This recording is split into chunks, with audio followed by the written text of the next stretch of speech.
Hey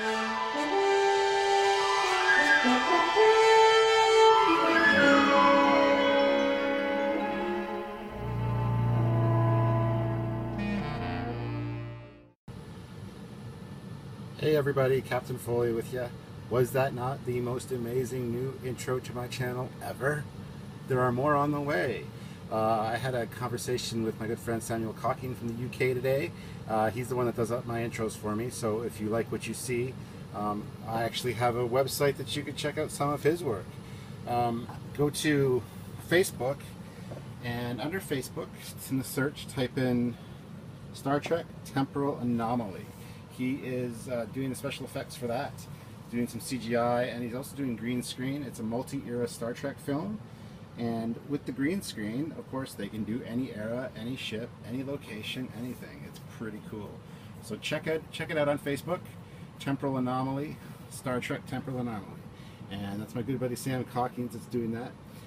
So I thought I'd grab your attention with the new Star Trek opening, and a little lit Enterprise here, and a brand new screensaver that you probably haven't seen yet. And actually, let's do a live action version of my opening. Hello, there's the original Constitution list, and in comes the refit. Dun, dun.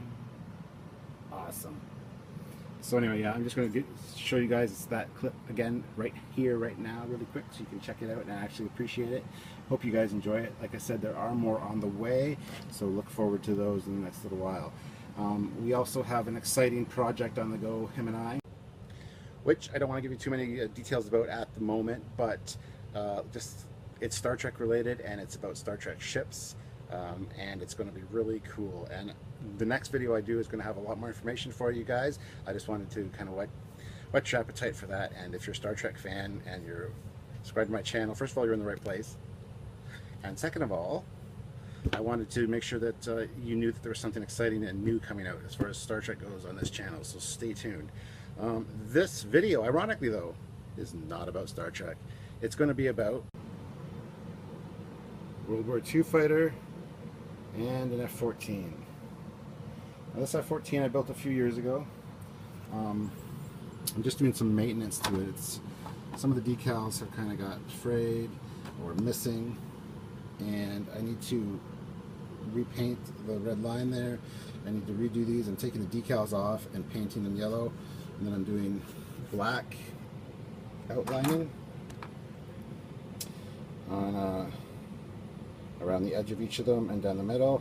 And there's a flaw in the paint here, or in the plastic, that when I did my weathering really popped out. So I think I'm going to try to fix this up a bit and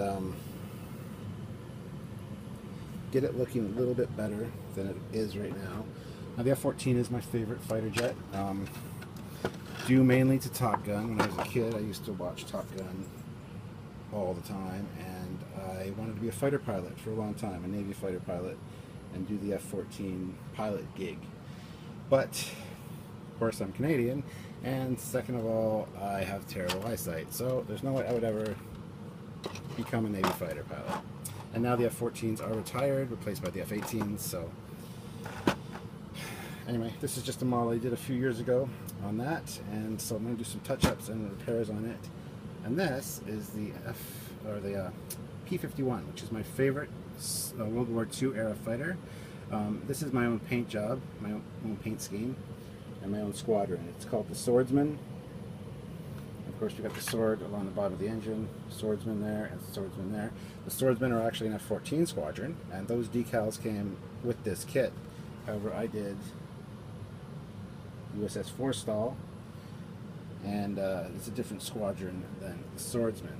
The swordsmen were very drab and all gray, and I kind of wanted this to pop with the red, so that's why I got this decal choice, even though I do collect swords. So why not do my own paint scheme? Use the decals that I had extra on my favorite World War II fighter, which of course is the P-51 Mustang. And so for William Mann, I know you've been waiting to see this, so here it is. Try to show you some detail in the cockpit there, because there was quite a bit of detail in there, but I can't really get a good light in there to see it.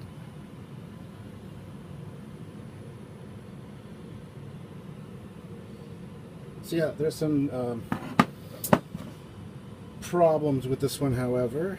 This is the last kit I did where I actually used model glue on clear plastic.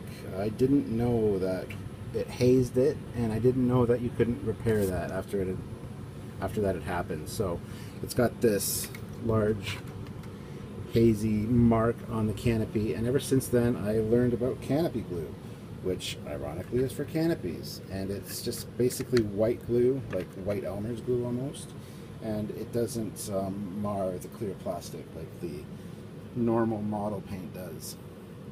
So there you have it, guys, my Swordsman custom squadron fighter P-51 Mustang for William Mann, and I'll show you some of the detail on the bottom there. I like doing plane models. I like putting the detail in. I always do a lot of detail in the cockpits, and you never end up seeing it because most of it gets hidden when you actually do the assembly. So, and yes, this F-14 was done before this P-51, so there was also regular glue used on this canopy, so there's a few spots. And this was an older model, like I said, so it's not perfect by any means, but I thought I'd share it with you guys anyway and show you the process I'm working on to get it fixed up a little bit. I tend to do that and do regular maintenance and fix ups on my models because sometimes decals dry out, paint fades, things fall off, sometimes break, get moved, snap off. This is actually not a model that I built or painted. This is a replica that I bought a few years ago. Bit of crack there. The engine cowling comes off on this, and I'm just showing this off for you guys, especially for William Mann, because I know he likes World War II. So the engine cowling comes off on this one, and canopy opens. Got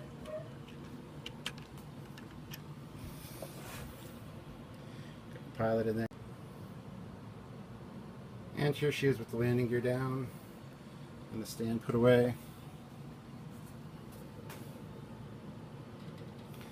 Very nice little model, and I had this one on display on my dresser for a long time, and then all of a sudden there you go, my 350 scale Enterprise needed a home, so all of my old models and World War II P-51 Mustangs and stuff got retired from my dressing, my chest of drawers, and that's where the Enterprise now lives that you guys have all seen. So anyway, put her back on her stand for you guys, and thanks for tuning in. I know this was a non-Star Trek related video, started out very Star Trek, and I'm very excited about this new project I have going on with Samuel Cockings and the new openings that are coming out. So definitely enjoy those. The one at the beginning of this one just blew me away, and the one tomorrow that I might be getting tomorrow is supposed to be really good, and so I'm looking forward to that. So I want you guys to look forward to it also. Thanks for tuning in, and hope you guys enjoyed this look at my non-Star Trek related items. William Mann, I want to hear from you specifically. Anyway, guys, thank you for tuning in, and if you're a Star Trek fan, like I said, be on the lookout because there's new stuff coming and it's going to be exciting. So keep that in mind. Keep my channel, keep checking out my channel because there's always new stuff going on, new and exciting things. Not always the same deal. I'm not always building models, and you've seen the renders that Samuel Cockings can do. So I just want you guys to imagine what kind of stuff we have on the horizon for you guys in the future. So, all right, thank you for tuning in, guys. This is Captain Foley signing off. Bye-bye.